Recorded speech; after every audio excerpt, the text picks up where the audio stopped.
Gut health के बारे में तो अक्सर सभी लोग बातें करते हैं, मगर गट डिसबायोसिस क्या होता है ये सभी को नहीं पता है। हमारी अंदर इंटरनल कॉलोनी में बैक्टीरियाज रह रहे हैं, ये उन फॉरेन माइक्रो ऑर्गेनिजम्स के साथ लड़ाई करेंगे, उनको अंदर नहीं आने देंगे। It means they are actually required for our body. तो अगर ये डिस्टर्ब हो गए या ये मतलब अपनी प्रॉपर उसमें नहीं है तो उसको हम बोलते हैं गट डिसबायोसिस।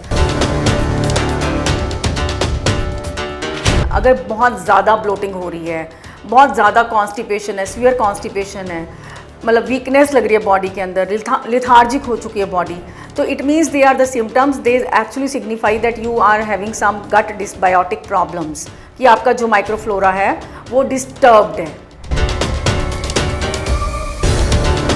जब भी आप फार्टिंग कर रहे हो या कोई भी ऐसे गैस पास करते हो, गैस रिलीज होती है, तो वो उसमें बहुत गंदी स्मेल जो आनी है, लोग आसपास वाले आपको साइलेंसर बुलाना शुरू कर दें, तो it means you are suffering from gut dysbiosis.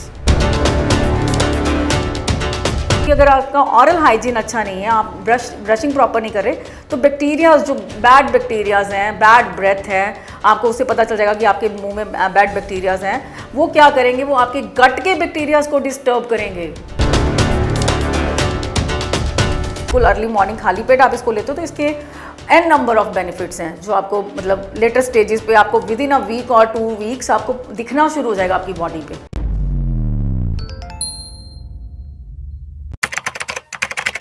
नमस्कार, D5 चैनल हिंदी देख रहे दर्शकों का मैं वंदना चट्टा स्वागत करती हूँ। वैसे तो आपने गट हेल्थ के बारे में सुना होगा, लेकिन क्या आपने गट डिसबायोसिस के बारे में सुना है? आज इसी विषय पर चर्चा करने के लिए हमारे स्टूडियो में मौजूद हैं डॉक्टर रोज़ी सिंगला जी। डॉक्टर रोज़ी, आपका बहुत बहुत स्वागत है हमारे इस प्रोग्राम में। इस चैनल के माध्यम से सुनने वाले सारे श्रोतागणों को मेरी प्यार भरी नमस्ते। डॉक्टर रोज़ी, गट हेल्थ के बारे में तो अक्सर सभी लोग बातें करते हैं, मगर गट डिसबायोसिस क्या होता है ये सभी को नहीं पता है। तो आज आप हमें बताएं कि गट डिसबायोसिस क्या होता है और इसको हील किया जा सकता है, या इसको हील करने के कौन कौन से तरीके हो सकते हैं, और क्या ये सिर्फ दवाइयों से ही ठीक होता है या इसको हेल्दी लाइफस्टाइल से भी ठीक किया जा सकता है। तो हम शुरुआत करते हैं आपसे। सबसे पहले ये जानने की हम कोशिश करेंगे कि आप हमें ये बताएं कि गट डिसबायोसिस होता क्या है। देखिए वंदना जी, देखिए नाम ही इंडिकेट कर रहा है गट डिसबायोसिस। गट मतलब हमारा स्टमक, हमारा इंटेस्टाइन, और उस इंटेस्टाइन में कुछ एक माइक्रोफ्लोरा हमारा कॉलोनाइज करता है। हमारी मतलब ऐसे लगा लो जैसे हम एक कॉलोनी में रहते हैं, बहुत सारे ह्यूमन बींग्स रह रहे हैं एक कॉलोनी में, तो इसी तरीके से ये जो हमारा गट है that is a colony for the micro organisms. जितने माइक्रो ऑर्गेनिजम्स है, सूक्ष्म जीवाणु जिसको हम बोलते हैं, है ना, वो हमारे अंदर घर बनाकर वो रहते हैं। तो अगर उनके घर के अंदर कोई डिस्टर्बेंस हो जाएगी, जैसे अगर हमारे घर में कोई डिस्टर्बेंस हो जाए तो हमें कितनी सारी मेंटल या कुछ इस तरह की प्रॉब्लम्स आती हैं, हमारा सारा मतलब सिस्टम हिल जाता है। तो इसी तरीके से अगर हमारा गट डिस्टर्ब्ड है तो उनकी कॉलोनी भी डिस्टर्ब हो जाएगी। वो माइक्रो ऑर्गेनिजम्स ठीक से हमारा जो अंदर काम कर रहे हैं वो नहीं कर पाएंगे, वो डिस्टर्ब हो जाएंगे। इसको बोलते हैं हम गट डिसबायोसिस, क्योंकि हमारे जो ये कुछ एक गुड बैक्टीरियाज हैं, they are actually required for our gut, they colonise our gut, they are actually required for our gut. वो क्यों? क्योंकि they are actually helping in fighting with the outside germs और बैक्टीरियाज। आप इस बात को समझ रहे हो ना कि अगर कोई फॉरेन माइक्रो ऑर्गेनिजम्स हमारी बॉडी में एंटर कर रहे हैं तो उससे लड़ेगा कौन? उससे लड़ेंगे ये जो कॉलोनी हमारी अंदर इंटरनल कॉलोनी में बैक्टीरियाज रह रहे हैं, ये उन फॉरेन माइक्रो ऑर्गेनिजम्स के साथ लड़ाई करेंगे, उनको अंदर नहीं आने देंगे। It means they are actually required for our body. तो अगर ये डिस्टर्ब हो गए या ये मतलब अपनी प्रॉपर उसमें नहीं है तो उसको हम बोलते हैं गट डिसबायोसिस। अब आपने जैसे मुझसे पूछा सेकंड क्वेश्चन कि इसका मतलब इसके क्या सिम्टम्स हैं या ये कैसे पता चलेगा कि किसी को गट डिसबायोसिस हो गया, क्योंकि बहुत सारे लोग हैं उनको कई बार गट के इश्यूज आते हैं, ब्लोटिंग हो गई जी, पेट फूल रहा है और मतलब अच्छे से खाना डाइजेस्ट नहीं हो रहा, इनडाइजेशन की प्रॉब्लम है और बड़ा लिथार्जिक हो गए हैं, उनका लाइफस्टाइल बड़ा ऐसा है कि वो मतलब उनको वीकनेस लग रही है। ये सारी जो प्रॉब्लम्स हैं they are actually sometimes related to gut dysbiosis, जो कि डायग्नोज ही नहीं कर पाते लोग, या डॉक्टर्स कह लो, वो डायग्नोज ही नहीं कर पाते कि इनको ये प्रॉब्लम भी हो सकती है कि इनका जो गट है वही स्ट्रांग नहीं है, इसीलिए उनको ये प्रॉब्लम्स आ रही हैं। सो ये मतलब जानने की बहुत ज़रूरत है कि हमारा जो गट माइक्रोफ्लोरा है वो बहुत स्ट्रांग और बहुत हेल्दी कंडीशंस में होना चाहिए। तो हम कैसे पता करेंगे कि ये ख़राब हो गया, इसे हम ठीक कर सकते हैं, या इस ऐसा हम क्या करें जिससे कि इसकी हीलिंग हो जाए? देखिए, सबसे पहले आप कह रहे हो कैसे पता करेंगे, मैंने बताया ब्लोटिंग, कॉन्स्टिपेशन, ये इसके सिम्टम्स हैं। अगर बहुत ज़्यादा ब्लोटिंग हो रही है, बहुत ज़्यादा कॉन्स्टिपेशन है, सीवियर कॉन्स्टिपेशन है, मतलब वीकनेस लग रही है बॉडी के अंदर, लिथार्जिक हो चुकी है बॉडी, तो it means they are the symptoms, they actually signify that you are having some gut dysbiotic problems, कि आपका जो माइक्रोफ्लोरा है वो डिस्टर्ब्ड है। इस तरीके से हम पता कर सकते हैं कि गट जो है आपका वो हेल्दी गट नहीं है।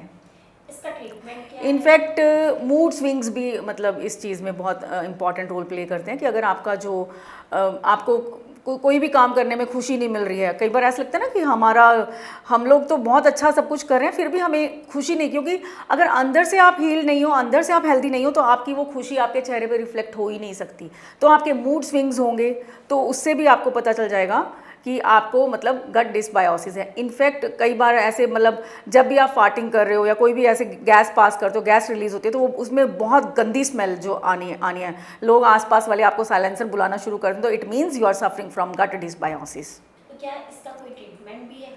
हाँ, डॉक्टर्स जो हैं वो एक्चुअल में जो इसका ट्रीटमेंट बताते हैं, आप सुनकर हंसोगे, और इनफैक्ट बहुत सारे लोग इसको अडॉप्ट करना भी नहीं चाहेंगे, ये ऐसा मुझे भी लगता है, क्योंकि इसमें क्या करते हैं कि किसी हेल्दी पर्सन का फीसिस लेके, आई मीन पूप लेके या पॉटी जिसको बोलते हो है ना, वो ट्रांसफ़र कर देते हैं एक हेल्दी मतलब जिसको गट डिसबायोसिस की प्रॉब्लम है उसके अंदर उस फीसिस को ट्रांसफ़र कर दिया जाता है। ट्रांसप्लांट करना या उसको ट्रांसफ़र करना, तो मुझे लगता है ये तो किसी को भी ये कोई भी मतलब ये अपने आप में, क्योंकि अगर आपके अंदर ऐसा कुछ किया जाएगा तो आपको खुद को वैसे ही इंटरनल अच्छी फीलिंग नहीं आएगी। तो it's better to adopt some healthy gut habits, जिसको अडॉप्ट करके ही आप बहुत अच्छा मतलब आप रिजल्ट्स आपको मिल सकते हैं, और आपका जो गट माइक्रोफ्लोरा है वो बहुत हेल्दी हो सकता है, बहुत स्ट्रांग हो सकती है आपकी गट, अगर कुछ एक हेल्दी हैबिट्स आप फॉलो करोगे। तो फिर तो आप हमें जल्दी से हेल्दी हैबिट्स बताइए, ताकि किसी को भी ऐसा कुछ करवाने की ज़रूरत ना पड़े कि किसी और की पॉटी आपके अंदर ट्रांसफ़र की जाए। ऐसा ट्रीटमेंट कोई भी नहीं चाहेगा ये तो आप हमें हेल्दी जो लाइफ स्टाइल है या जो हेल्दी तरीका है गट को ठीक करने का, वो आप हमें बताएं। देखिए, गट डिसबायोसिस हो जाते हैं तो सबसे पहले जो हमारी इंटरनल गट की लाइनिंग है वो ठीक होनी बहुत ज़रूरी है, उसकी हीलिंग वैसे भी प्रॉपर होनी चाहिए। तो वो जो कुछ एक गट हीलर्स करके फूड्स होते हैं, जैसे घी, जो लोग आजकल अवॉइड कर रहे हैं कि घी तो खाना ही नहीं है ना, बट घी जो है वो इंटरनल गट लाइनिंग के लिए बहुत अच्छा है, आपकी गट की लाइनिंग को स्ट्रॉन्ग और हेल्दी करके रखता है। तो घी नेचुरली आपने रूटीन में खाना है। हल्दी होगी, आंवला हो गया, एलोवेरा हो गया, इवन जीरा। मैं तो CCFT का बहुत मतलब वो करती हूँ कि इसको बहुत प्रमोट कह लो या जैसे भी, क्योंकि वो आपकी गट की लाइनिंग के लिए बहुत अच्छी है। अब आप पूछोगे ये CCFT है क्या, है ना? तो CCF मतलब कोरिएंडर, क्यूमिन एंड फेनल, ये तीनों ही चीज़ें आपके गट के लिए इतनी कमाल की हर्ब्स हैं या स्पाइसेस जिसको बोल सकते हो आप, मतलब ये आपकी गट की इंटरनल लाइनिंग को और गट को इतना हेल्दी बना देंगे और आपके डाइजेस्टिव सिस्टम को बहुत स्ट्रॉन्ग कर देते हैं। कुछ नहीं करना आपने, तीनों चीज़ों को इक्वल क्वांटिटी में आधा आधा चम्मच ले लो या एक चम्मच according to your digestion and है ना आपका टेस्ट, उसमें आप थोड़ा थोड़ा लेके इक्वल क्वांटिटी में लेना है तीनों चीज़ें। कोरिएंडर हो गया धनिया, क्यूमिन हो गया जीरा, और फेनल हो गया सौंफ। ये तीनों चीज़ें इक्वल क्वांटिटी में लेके पानी में उबाल के उस पानी को आपने सिप सिप करके पीना है, वो चाय बना के लाइक। तो वो आपका बहुत अच्छा गट का मतलब ट्रीटमेंट है। तो गट आपकी हेल्दी रहेगी उससे और डाइजेशन भी स्ट्रांग होगा। सेकेंडली, मैं हमेशा कहती हूँ circadian, eat according to your circadian rhythm. ना what is this circadian rhythm? बहुत सारे लोगों को आजकल पता भी है कि आपकी जो बॉडी है वो एक बायोलॉजिकल क्लॉक के अकॉर्डिंगली काम करती है, ठीक है ना? आपका अपना बायोलॉजिकल क्लॉक है, इंटरनल बायोलॉजिकल क्लॉक। आपने देखा होगा रात को हम अपना कई जिनको बहुत आदत है वो उसी टाइम पे सो जाते हैं, उसी टाइम पे उठते हैं, है ना? और खाना भी उसी टाइम पे भूख लगनी शुरू हो जाती है। अगर हमें सुबह 9 बजे ब्रेकफास्ट करने की आदत है, अगर sometime somehow you miss that meal, पर आपको भूख जो है, क्योंकि आपके डाइजेस्टिव सिस्टम जो डाइजेस्टिव एंजाइम्स हैं they are going to be released at that time only, तो आपको भूख लगेगी उसी टाइम पे आपको खाना पड़ेगा, है ना? आपको क्रेविंग होगी उसी टाइम पे कि कुछ मुझे खाना है। तो सर्केडियम रिदम फॉलो करना बहुत ज़रूरी है, क्योंकि डाइजेस्टिव जूसेस जो हैं वो अपने टाइम पे रिलीज़ होंगे। और इसको आजकल हम हमारे लाइफस्टाइल IT प्रोफेशनल्स जो हैं वो जब देखा कभी रात को भी खा रहे हैं, कभी उनका कोई मतलब बायोलॉजिकल क्लॉक जो है उनका डिस्टर्ब्ड है, तो इसलिए उनको ब्लोटिंग और ये सारी प्रॉब्लम्स आ रही हैं। तो ये सर्केडियम रिदम के अकॉर्डिंगली खाना बहुत ज़रूरी है। आपके जो सर्केडियम रिदम के अकॉर्डिंगली जो आपके डाइजेस्टिव जूसेस हैं, जो आयुर्वेदा में भी लिखा है, आयुर्वेदिक में भी मैंशनड है कि जो आपके डाइजेस्टिव जूसेस हैं they are more active in the day time. So आपको दिन में खाना खाना बहुत ज़रूरी है कि डे टाइम मील जो है आपकी वो अच्छी होनी चाहिए। हाँ, रात को ये जूसेस जो है आपके थोड़े से लेस एक्टिवेट हो जाते हैं, तो 6 बजे के बाद मुझे लगता है 6 या 7 बजे के बाद आपको खाना नहीं खाना चाहिए, या बहुत कम क्वांटिटी में खाना चाहिए, या कुछ एक हल्का मतलब कुछ इस तरीके से आप ले सकते हो। तो सर्केडियम रिदम के अकॉर्डिंगली खाना खाना बहुत ज़रूरी है, सर्केडियम रिदम को फॉलो करना बहुत ज़रूरी है to activate your gut, to activate those micro organisms which are colonising your gut. ये बहुत ज़रूरी है। और वंदना जी, तीसरी बड़ी इंपॉर्टेंट चीज़ क्या है, हम लोग बहुत सारी बातें करते हैं कि गट माइक्रोबायोटा है ना, ब्रश हमने कर लिया, पर हमें ये नहीं पता कि अगर हमारा ऑरल, आजकल के बच्चे, मैं देख रही हूँ कि बच्चे जो हैं ब्रशिंग और इस सब में टाइम नहीं है तो कोई बात नहीं, इसको हाँ उसको स्किप कर देते हैं, जबकि ऑरल हाइजीन बहुत इंपॉर्टेंट है। हमें लगता है कि ऑरल हाइजीन से गट का क्या रिलेशन है, दे आर स्ट्रांगली कनेक्टेड। किस तरीके से, क्योंकि अगर आपका ऑरल हाइजीन अच्छा नहीं है, आप ब्रशिंग प्रॉपर नहीं कर रहे, तो बैक्टीरियाज, जो बैड बैक्टीरियाज हैं, बैड ब्रेथ है, आपको उससे पता चल जाएगा कि आपके मुंह में बैड बैक्टीरियाज हैं, वो क्या करेंगे, वो आपके गट के बैक्टीरियाज को डिस्टर्ब करेंगे। ये चीज़ें हमें नहीं पता होती कि हमारा गट का microbiota is linked with your oral health. तो ब्रशिंग करना बहुत इंपॉर्टेंट है। और फोर्थ इंपॉर्टेंट चीज़ है मिट्टी। हम इम्यून सिस्टम की बात करते हैं, गट माइक्रोबायोलॉजी की बात करते हैं, गट माइक्रो ऑर्गेनिजम्स आ कहाँ से रहे हैं, वो नेचुरली हमने इंट्रोड्यूस करने हैं थ्रू मिट्टी। मिट्टी में आजकल ये अर्बन बबल लगा लो, है ना, ये जो मदर्स फॉलो कर रही हैं, बात बात पे हाथ धुलवा देना बच्चे के, है ना, थोड़ा सा बाहर से आया फटाफट से हाथ धुलवा दिए, कहीं कुछ भी काम किया बार बार हाथ धुलवाना। तो बच्चे का अंदर इंटरनल गट उसका स्ट्रांग कैसे होगा, उसका माइक्रोबायोलॉजी तो गट का डिस्टर्ब हो जाएगा ना। वो तो उसके अंदर तो माइक्रो, जितना जो बच्चा जितना मिट्टी में खेलता है, जितना मिट्टी के साथ, मैं ये नहीं कह रही कि बिल्कुल ही गंदा रखो बच्चे को, है ना, बिल्कुल साफ ना रखो, पर एक बैलेंस लेके चलना पड़ेगा, तभी जाके उसकी गट की जो नेचुरल माइक्रोफ्लोरा है वो तभी सर्वाइव करेगा, तभी वो फ्लरिश करेगा। तो ये बहुत ज़रूरी है गट माइक्रोबायोटा का स्ट्रांग होना। अभी आपने जो CCF फॉर्मूला बताया था धनिया, जीरा और सौंफ का, तो इसको कितनी मात्रा में लेना है, मतलब सुबह ले सकते हैं, फिर क्या शाम को भी ले सकते हैं, या फिर हम इसे सिर्फ एक ही टाइम ले सकते हैं, या खाना खाने के बाद या पहले कब लेना है ये?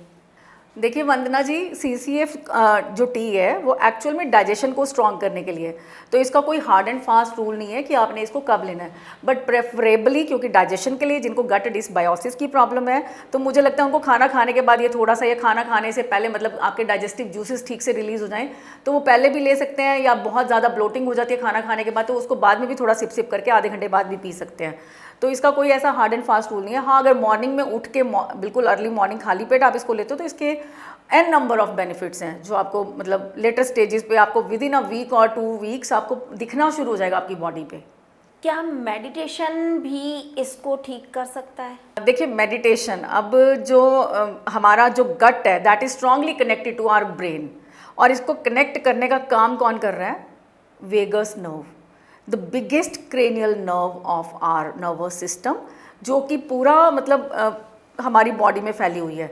वो बहुत सारे सिग्नल्स लेके जा रही है, हार्ट पे भी, लंग्स पे भी, लीवर पे भी, गट तक भी, हर चीज़ मतलब उसके साथ कनेक्टेड है। अब ये जो वेगस नर्व है, अगर इसको आप स्टिमुलेट करके रखते हो तो आपका गट माइक्रोबायोटा पे भी इफेक्ट आता है, क्योंकि गट के साथ कनेक्टेड है। तो गट को स्ट्रॉन्ग करने के लिए वेगस नर्व का स्टिमुलेशन बहुत ज़रूरी है। जो माइक्रो ऑर्गेनिजम्स बॉडी के अंदर घूम रहे हैं उनको हैप्पी रखने के लिए अगर थोड़ी सी मेडिटेशन कर ली जाए तो क्या हार्म है।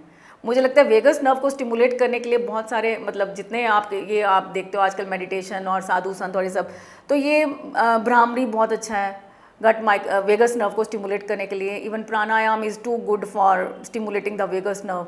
तो ये माइक्रो बायोटा आपका स्ट्रॉन्ग करेगी। ये ऐसे नहीं कि आपकी वेगस नर्व को स्टिमुलेट करना means your microbiology, your gut microbiology will be highly beneficial through this activation, through this stimulation of the vagus nerve. क्या गट हेल्थ में जो भी प्रॉब्लम आई थी वो पूरी तरह से हील हो जाती है? हाँ, मुझे लगता है भ्रामरी तो वैसे ही बहुत सारी बीमार आपने सुना होगा भ्रामरी से, तो क्योंकि जो बैड बैक्टीरियाज हैं they are going to die and good bacterias they are going to survive, ठीक है ना।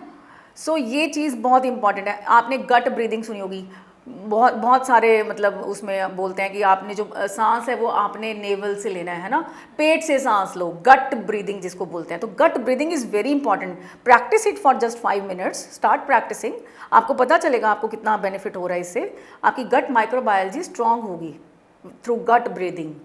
सो गट ब्रीदिंग की प्रैक्टिस बहुत इंपॉर्टेंट है। वेगस नर्व को स्टिमुलेट करना, हमारी जो तीसरी आंख है, ठीक है, वो तो देखो किसी किसी की खुलती है, बट ये है कि माइक्रो ऑर्गेनिजम्स के नेत्र खोलने बहुत ज़रूरी हैं, माइक्रो ऑर्गेनिजम्स को एक्टिव करना बहुत ज़रूरी है। तो उनके लिए कुछ एक चीज़ें करना फ़ायदेमंद है, ठीक है। इसको अगर आप प्रैक्टिस में लेके आते हो, और अगर जिनको ज़्यादा सीवियर प्रॉब्लम है उनको तो ये ज़रूर कर लेना चाहिए, उनके लिए बेनिफिशियल ही रहेगा। इसके अलावा जैसे मुझे लगता है इवन जो लोग ट्रैवल करते हैं तो उनको जो भी वहाँ के लोकल फूड्स हैं वो they must try those foods, क्योंकि लोकल फूड्स ट्राई करने से डाइवर्सिटी बढ़ती है फूड में। तो आपका जो माइक्रोफ्लोरा है, जो गट का माइक्रोफ्लोरा है, वो डाइवर्स हो जाता है। तो बहुत सारी तरीके के माइक्रोफ्लोरा आपके गट में रहेंगे तो आपकी गट को हेल्दी रखेंगे, स्ट्रॉन्ग रखेंगे, और वो उनकी उतनी ज़्यादा मतलब इम्यूनिटी को फाइट कर, मतलब डिजीज़ को फाइट करने की जो क्षमता है, जो पावर है, वो बढ़ जाएगी।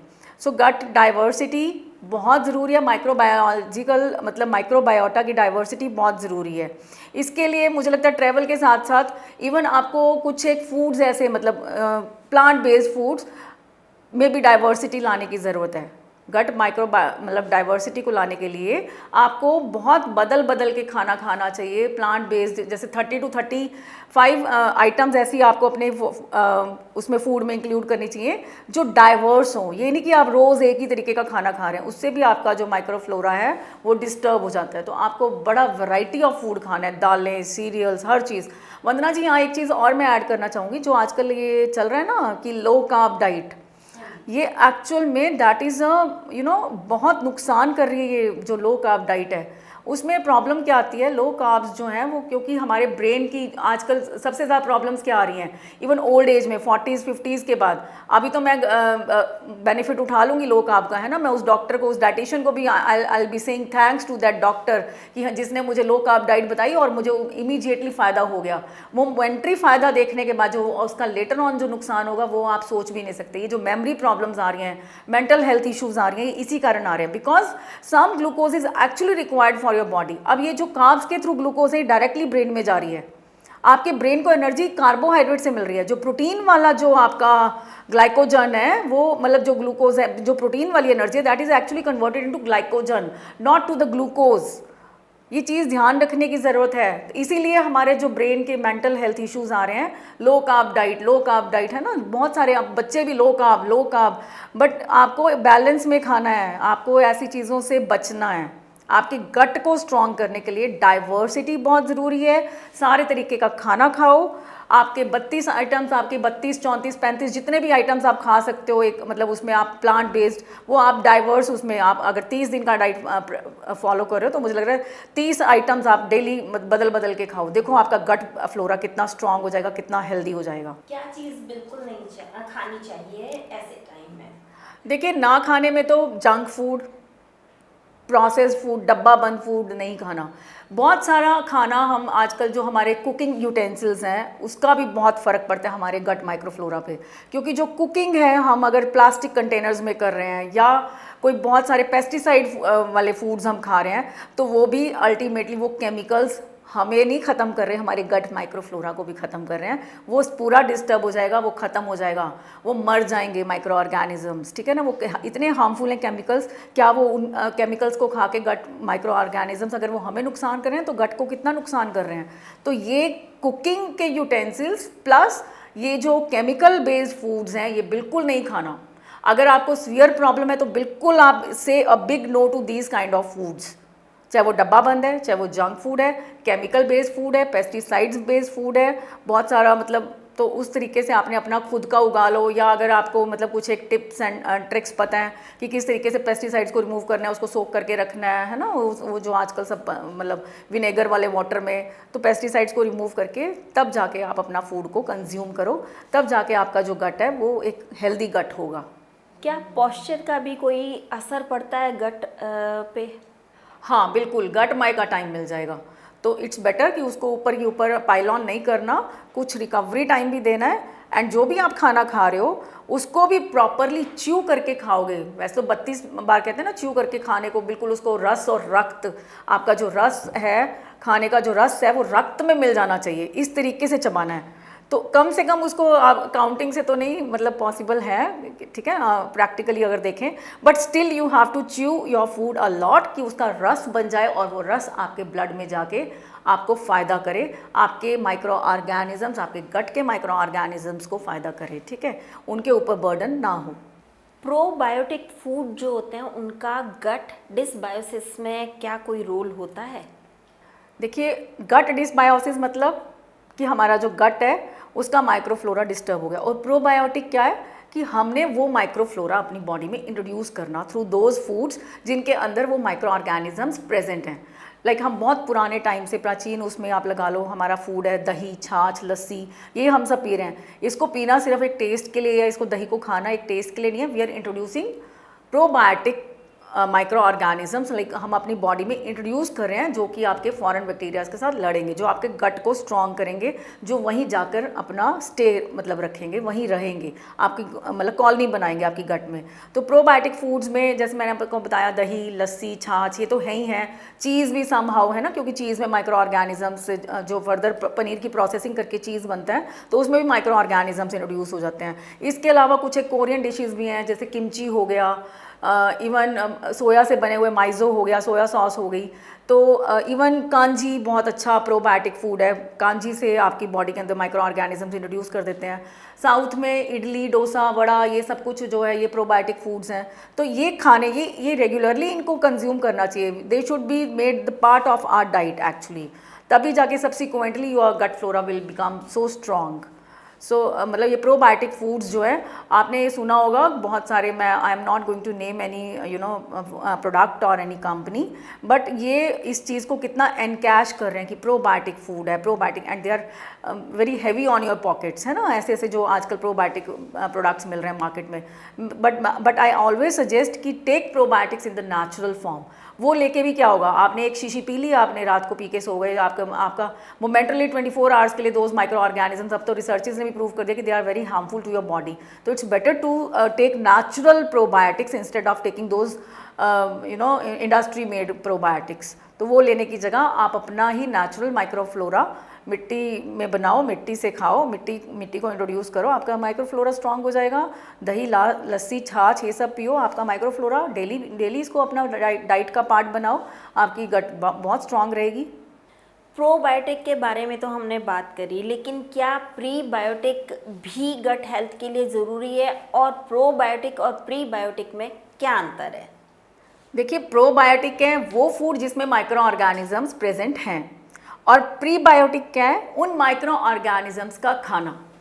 सारा खाना माइक्रो ऑर्गेनिजम्स के लिए नहीं है, कुछ एक अलग से एडिशनल, जैसे हमारा अपना फूड है कि हमें अगर पॉलीफिनोल्स हैं, हमें एंटीऑक्सीडेंट की बॉडी को रिक्वायर्ड, तो हमें पॉलीफिनोल्स लेने हैं। तो इसी तरीके से जो गट के माइक्रो ऑर्गेनिजम्स हैं उन्हें भी एक स्पेसिफिक फूड चाहिए।